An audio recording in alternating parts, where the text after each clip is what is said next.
Yes students, आज आपका topic है marketing mix, one of the important topic of this chapter marketing management. Marketing mix को आप elements of marketing या tools भी बोल सकते हो।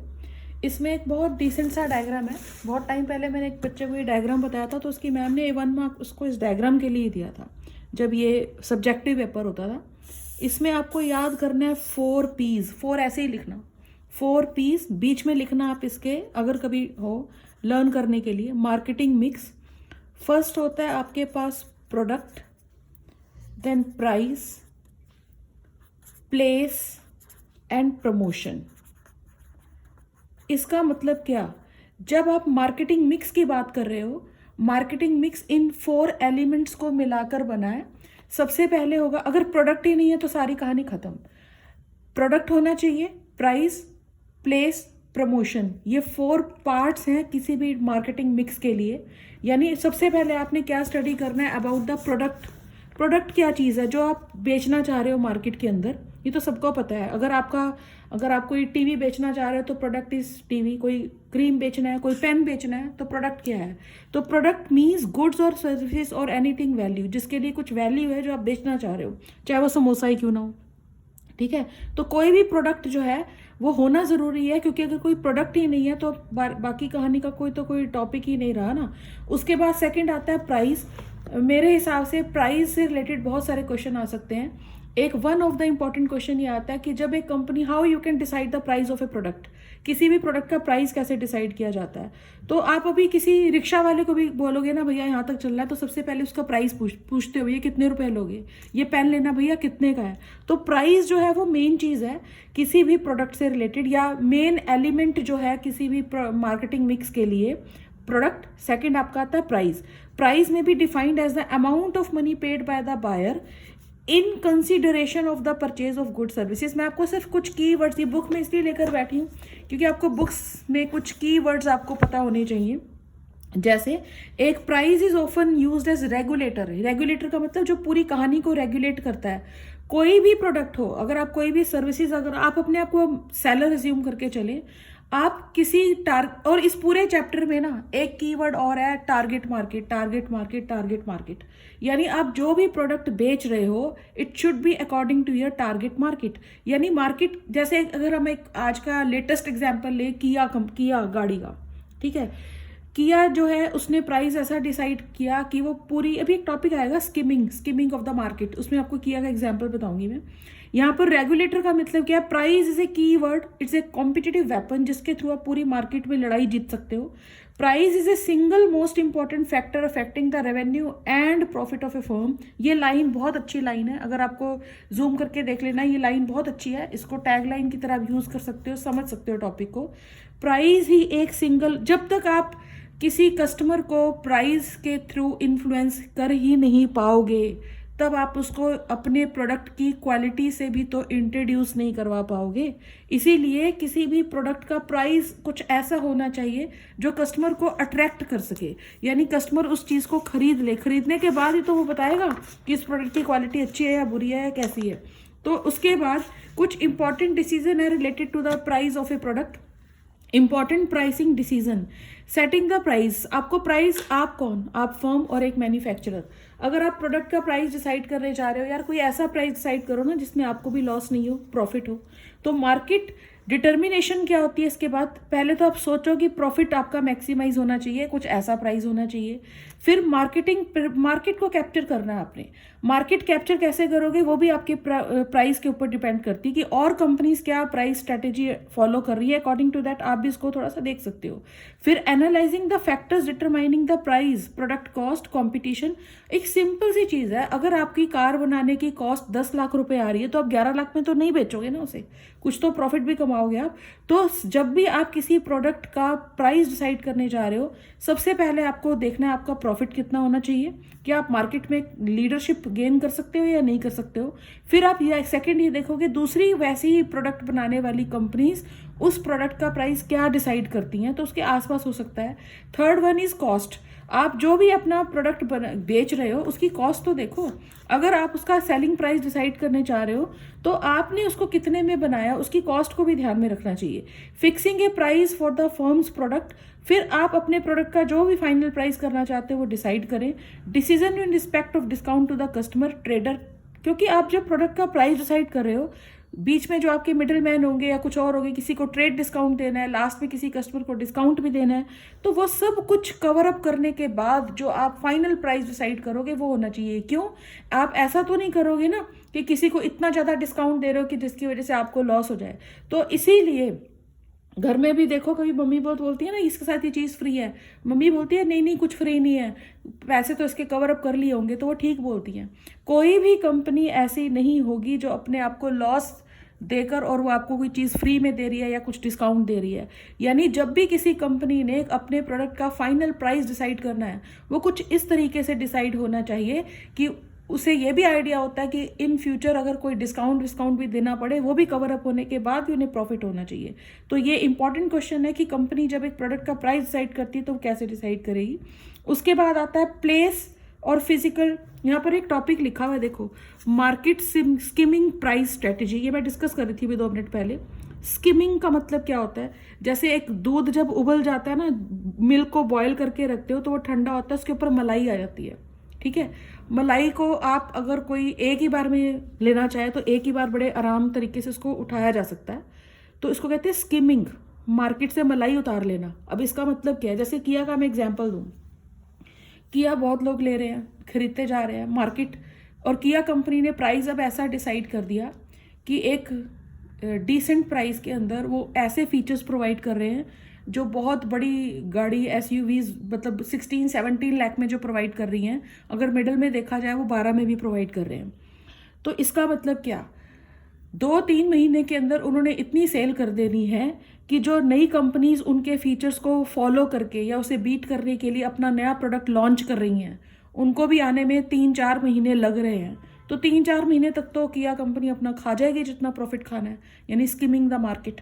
यानी पूरे दूध के ऊपर से जितनी मोटी मोटी मलाई या क्रीम है उन्होंने वो खा लेनी है, जो बाकी बचा हुआ है फिर बाकी तो खाएंगे नॉर्मल। उसके बाद अगर उसने प्राइस अगर कम कर भी दिया तो मेन जो मार्केट का प्रॉफिट था वो तो वो खा ही जाएंगे।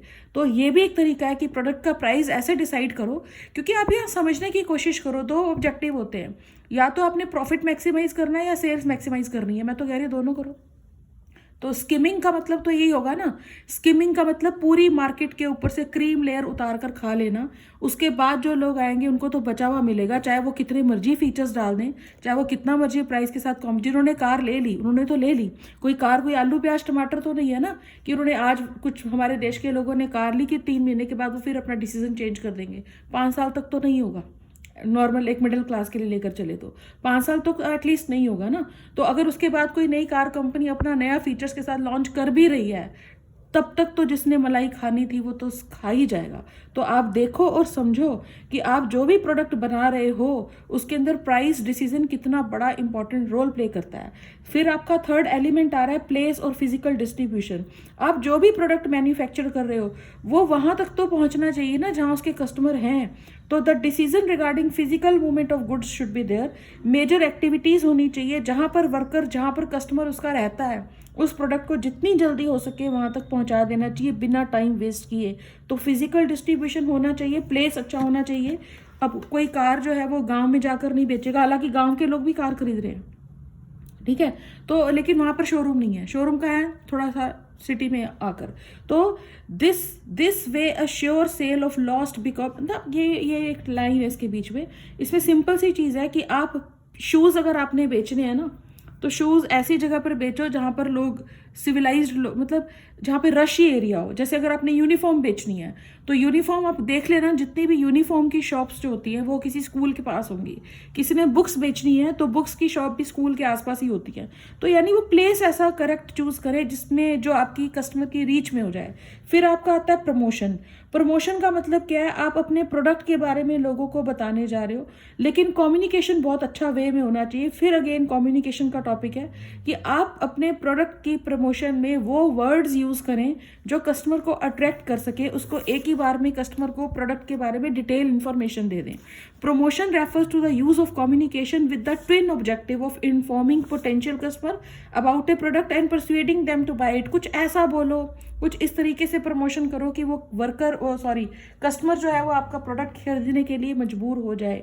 तो ऐसा कुछ होना चाहिए। देन उसके बाद एक टॉपिक है इसके अंदर ब्रांडिंग। जैसे कुछ प्रमोशन के लिए ना कुछ लोग अपने प्रोडक्ट का नाम भी कुछ जेनरिक रखते हैं। जेनरिक का मतलब होता है जैसे जेनरिक मेडिसिन होती हैं, किसी कोई मेडिसिन है उसका जो नाम है वो एक कंपनी के नाम के अकॉर्डिंग हो सकता है। जेनरिक का मतलब जो उसका सॉल्ट होता है वो उसका पर्पस क्या है, तो वो जेनरिक होता है। तो ब्रांडिंग और कुछ लोग अपना नाम, ब्रांड क्या होता है, it's a name, it's a sign, it's a symbol. तो ब्रांड एक कोई जैसे एप्पल कंपनी है, ठीक है, उन्होंने एप्पल का साइन रखा, तो एप्पल जो है एक फ्रूट भी है, ठीक है। लेकिन इसमें जो बहुत लंबी कहानी है इसकी, कभी पढ़ना नेट पर कि एप्पल का नाम एप्पल क्यों हुआ, उसमें वो एक छोटा सा बाइट किया हुआ एप्पल ही क्यों बन रहा है, क्योंकि उसका जब डिज़ाइन किया गया था तो वो प्रॉपर जब एप्पल बनाया तो लोगों को लगने, तो उसने जिसने ये डिज़ाइन किया उसे लगा कि अगर मैं पूरा एप्पल का साइन बनाऊंगा तो कुछ फ्रूट समझ लेंगे, तो उसने थोड़ा सा साइड पे उसको कट किया। आप थोड़ा देखना, स्टडी करना, हो सकता है मैं भी कुछ गलत ना बोल जाऊँ, इसलिए मैं ज़्यादा नहीं बोल रही इसके बारे में। तो आप थोड़ा सा देखना, डिटेल स्टडी करना इसकी क्या है। तो प्रमोशन अच्छा होना चाहिए, एडवर्टीजमेंट अच्छी होनी चाहिए। वैसे प्रमोशन और एडवर्टीजमेंट दोनों अलग चीज़ें होती हैं। एडवर्टीजमेंट पेड फॉर्म होती है, प्रमोशन में पेड नहीं होता है नॉर्मली। तो लेकिन प्रमोशन अच्छी होनी चाहिए, कुछ नाम उसका इस तरीके से रखो कि किसी भी कस्टमर को इजीली अट्रैक्ट कर दे। उसके बाद एक टॉपिक है ब्रांड का। Branding is the process of giving a name और ए साइन और ए सिंबल। जैसे ये एक यहाँ पर ये गट्टू सा बना हुआ है, जब सब्जेक्टिव पेपर होते थे ना तो एक ये जैसे साइन बना हुआ है तो आपको आइडेंटिफाई करना है। अरे आप किसी कार को भी तो साइन को भी देख सकते हो ना कि किसी कार के पीछे कुछ कुछ कुछ पता नहीं ऐसे साइन बना हुआ है तो वो कौन सी कार है, आपको पता लग जाता है कि कौन सी साइन है। डायमंड का बना हुआ है तो वो और कौन सी कार है, ये रेनॉल्ट का है, ये इसका, तो पता लग जाता है। यानी आप साइन से you can identify the product. तो ब्रांडिंग कुछ नाम हो सकता है, कुछ सिंबल हो सकता है। जैसे यहाँ पर कुछ एग्जाम्पल हैं। जेनरिक नेम, जैसे शूज़ तो एक जेनरिक प्रोडक्ट, जेनरिक नेम है, शूज़ है, लेकिन ब्रांडेड ब्रांड क्या है, रिबोक के शूज़ हो सकते हैं, वुडलैंड के हो सकते हैं। कार है, कार एक जेनरिक नेम है, BMW हो सकती है, होंडा हो सकती है, किया हो सकती है, कोई और हो सकती है। ट्यूबलाइट जेनरिक नेम है, फिलिप्स हो सकती है, हेवल्स की हो सकती है, किसी और की। तो various items relating to branding. Brand कुछ भी, एक सबसे इंपॉर्टेंट चीज़ है, brand is a comprehensive term. यानी नाम कुछ ऐसा रखो कि वो एक ही वर्ड के अंदर, एक ही साइन के अंदर अपनी पूरी कहानी सुनाकर चला जाए। तो एक ब्रांड के लिए एक जो की वर्ड है वो क्या है, comprehensive term. Brand name verbal component होना चाहिए। ब्रांड का नाम ऐसा होना चाहिए जो इजी हो बोलने में, इजी टू प्रोनाउंस होना चाहिए। जैसे Asian paints, Maggi, uncle chips, ये सब आते हैं इसके अंदर। ब्रांड मार्क कुछ एक साइन, यानी कोई छोटे से बच्चे को देखो ना, वो कहता है कुरकुरे दे दो। वो आजकल टीवी में उसमें एक ऐड आता है ना, एक 10 रुपए दे तुरतुरे, तो वो कुरकुरे जो होता है ना, उस बेचारे को, वो इतना छोटू सा बच्चा है ना, मतलब हार्डली वो 2 ईयर्स का होगा और वो 2 या 3 ईयर्स का होगा, वो कुरकुरे मांग रहा है। उसको कौन सा इंग्लिश में पढ़ना आता है, कुरकुरे लिखा हुआ है, बट उसकी जो पैकिंग है, उसका जो पिक्चर है कुरकुरे का, उसको देख के ही कैन आइडेंटिफाई ये कुरकुरे है। तो आप ये देखो ना कि अगर आप किसी प्रोडक्ट का ब्रांड मार्क कर रहे हो, उसकी जो लेबलिंग, उसका जो डिज़ाइन दे रहे हो, कलर दे रहे हो, वो इतना अट्रैक्टिव होना चाहिए कि कोई इसको पढ़ भी नहीं सकता फिर भी उसको पहचान सकता है ये क्या चीज़ है। ट्रेडमार्क और ब्रांड में क्या डिफरेंस होता है? Brand it's a sign, it's a symbol. जब आप उसको रजिस्टर करवा लेते हो, यानी कोई और कंपनी वो वाला नाम, वो साइन यूज़ ना कर पाए, तब वो क्या बन जाता है, ट्रेडमार्क। जैसे ये नाइकी का साइन है, आपको पता लग रहा है टिक देखकर कि ये नाइकी का प्रोडक्ट होगा। क्या बेनिफिट्स हैं एक ब्रांड के? Enable making product differentiation.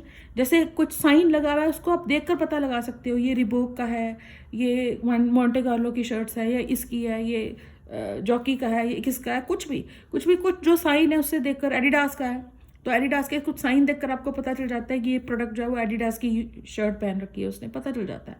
तो ease in introduction of new product, अगर इन फ्यूचर सपोज एडिडास कोई नया प्रोडक्ट लॉन्च करने वाला है तो with the help of this sign you can identify Adidas वालों ने ये लॉन्च कर दिया नया प्रोडक्ट। तो यानी आपकी कंपनी को अपना कोई नया प्रोडक्ट लॉन्च करना है और आपका जो कोई सिंबल है वो उसके अंदर अटैच करके लगा सकता है, तो आपको अपना ही प्रोडक्ट कोई न्यू प्रोडक्ट लॉन्च करने में बहुत ईजी रहेगी।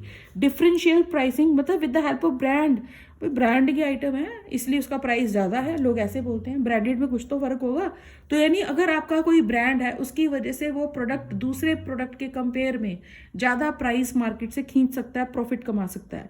डिफरेंशियल प्राइसिंग, ब्रांड की वजह से ही प्रोडक्ट में डिफरेंस हो सकते हैं। आजकल ना वो एक टीवी में मतलब इंटरनेट पे ही फेसबुक पे देखा था मैंने, एक किसी बच्ची लड़की ने अपनी मदर की वो डाल रही हुई थी, वो एक बेल्ट बोल रही होती है तो उसकी वो बोलती है कितने की बेल्ट है, वो कह रही है 35,000 का। तो उसकी मदर आगे से बोलती है क्या है इस बेल्ट में, गुच्ची की बेल्ट होती है, 35,000 रुपीज़ की थी। वो कहती है आगे से इसका ये बकल हटा दो तो सिर्फ ये बेल्ट वैसी लगती है जैसे DPS की बेल्ट हो। मतलब आपको एक सिंपल सा एग्जाम्पल बता रही हूँ, सिर्फ ब्रांड की वजह से 35,000 रुपीज़ है। ऑफकोर्स क्वालिटी में भी अंतर होगा लेकिन इतना थोड़ा ना होगा कि 35,000 रुपीज़ की है, लेकिन ब्रांड है, ब्रांड की वजह से वो प्रोडक्ट 35 का बिक रहा है। और उसकी मदर ने एक लाइन में उसकी झंड उतार दी कि भैया ये तो 150 रुपये की बेल्ट है, एक ये गुच्ची का एक वो बक्कल लगा हुआ है, अगर इसको हटा दे तो बिल्कुल DPS की बेल्ट है। मतलब आप देखना कभी नेट पर, ये मिल जाएगी आपको क्लिप। तो ब्रांड का इतना फ़ायदा है उस कंपनी को, अगर आप एक कंपनी के पॉइंट ऑफ व्यू से देख रहे हो, with the help of the brand only वो 5,000 की चीज़ को 35,000 में भी बेच सकते हैं। तो ब्रांड का कमाल है, उसका टैग, उसका जो अमाउंट है वो ज़्यादा हायर ले सकते हैं। Help in advertising and display programme, तो जितनी भी ब्रांडेड आइटम है उनको एडवर्टाइज करने में, उनको लोगों तक पहुंचाने में कम समय लग जाता है। अब ये तो सारे बेनिफिट्स थे मार्केटर के लिए, अब जो बेनिफिट्स आ रहे हैं वो आ रहे हैं कस्टमर के लिए, कि ब्रांड का होने से किसी कस्टमर को क्या बेनिफिट हो सकते हैं।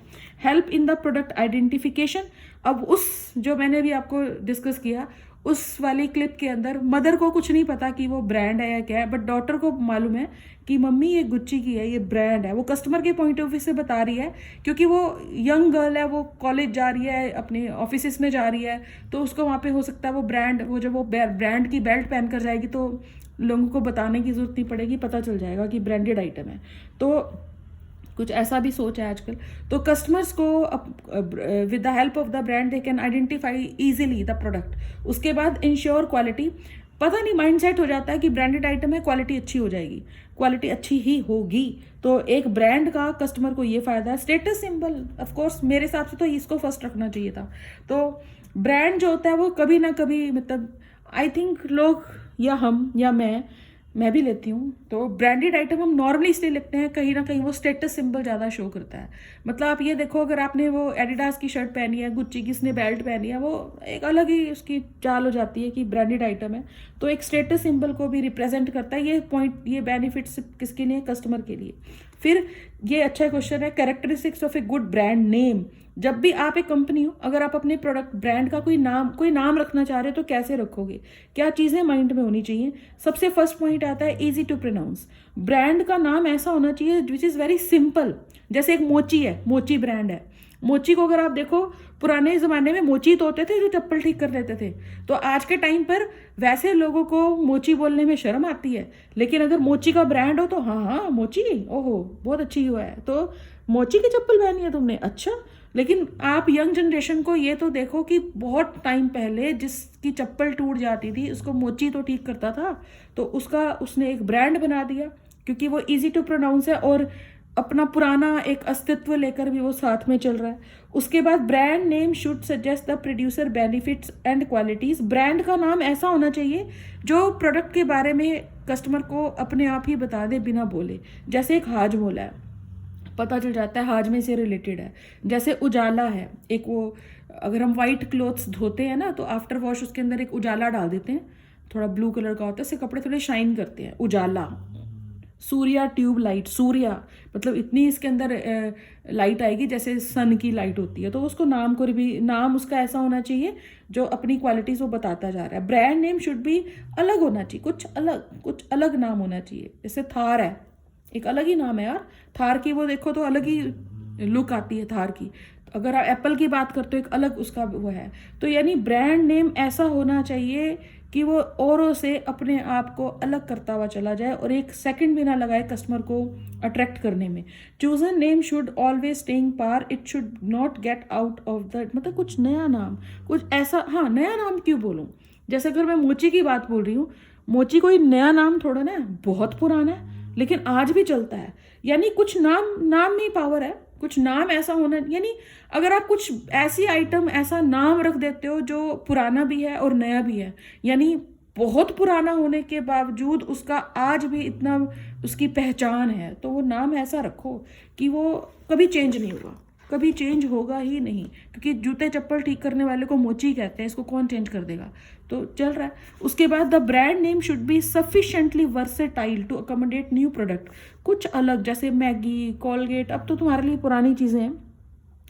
अब किया का नाम किया क्यों है ये ढूंढ के देखो, उसका नाम किया क्यों है, ठीक है, कोशिश करो उसको नेट पे सर्च करो, देखो इसका नाम किया क्यों है, फिर उसका लोगो क्यों चेंज हुआ, क्योंकि फर्स्ट लोगो शायद इतना अट्रैक्टिव नहीं था, अपनी एक मार्केट में पहचान नहीं बना रहा था। अब जब किया का नया लोगो आया, उसको कार के ऊपर कहाँ कहाँ चिपकाया, मतलब लगाया गया, वो भी देखो, पहले कहाँ था अब कहाँ पर है। तो यानी आप ये चीज़ें देखो कि कैसे चीज़ों को प्लेस किया जा रहा है। और ऐसा कुछ नहीं है कि अगर कंपनी अच्छी चल रही है, अगर उसको लग रहा है और एक्स्ट्रा पैसे लिए हैं किया वालों ने अपना लोगो चेंज करने के लिए कस्टमर से, आप ये भी देखो। तो मतलब मेन जो बात होती है वो प्रोडक्ट की क्वालिटी के ऊपर होती है, बाकी सारी चीज़ें बाद में आती हैं। It should B adaptable of packing and labelling, नाम ऐसा होना चाहिए जो पैकिंग को भी ईजी कर दे। It should be capable of being registered and protected legally, मतलब आप नाम ऐसा चूज करें जो पहले किसी और का ना हो, ताकि आप जब उसको रजिस्टर करवाने जाओ आपको लीगली कोई भी परेशानी प्रॉब्लम ना आए। तो यहाँ तक आज पढ़ लेना। All the best, work hard.